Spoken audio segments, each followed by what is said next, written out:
Orang Melayu tu, kampung Cepur tu dibakar oleh Komunis tahun Ya. 1942. Betul. Itulah benda sejarah ni yang kita nak terapkan balik ni. Lenggong ni Saya tengok. bukan resis. Saya Betul. nak cerita benda tu. Ya. Kalau saya resis pun, so what? Ni negeri saya. Betul. Macam saya mungkin sebahagian kecil, tapi dalam cara saya lah, sebab saya untuk dokumenkan dalam berbentuk karya seni lukis. Ya. Sebab macam saya kenal dengan arwah Halim Nasir. Dia penulis, dia orang Lenggong. Lenggong ni. Dia penulis buku, dia kerja museum. Ya. Jadi saya kenal dengan dia. Lenggong. Jadi dia kata, Noah, engkau macam mana engkau nak dokumenkan balik tentang rumah-rumah Melayu, dunia Melayu? You kena menulis. Macam saya tak minat melukis. Jadi saya dokumenkan dalam berbentuk karya seni. Jadi saya melukislah siri rumah-rumah Lenggong semua. Tapi saya kaji dari segi rumah saja. Saya tak kaji dari segi sejarah dia. Jadi mungkin satu hari kita buat macam dibukukan.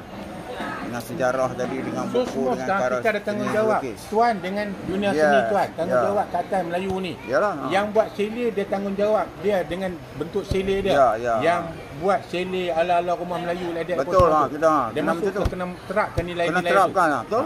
So yang yang puisi ni dia akan buatlah jenis-jenis puisi yang berteraskan nasionalis. Lah sekarang puisi pun tidak ada yang nasionalis. Jadi kita nak hidupkan balik ni macam Kelarai Datuk ni, dia nampak ni, dia buat Kelarai ni adalah orang Melayu punya ni. Sungguh pun tak banyak, tapi kita dapat satu sudut labu sayur macam Tok Aki simpan balik basikal-basikal Jepun lah, apa semua barang-barang tu.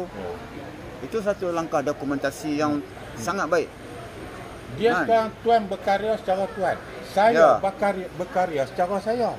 Betul? Betul? Saya sedang berkarya di galeri tu. Tapi orang tak nampak dalam sudut tu.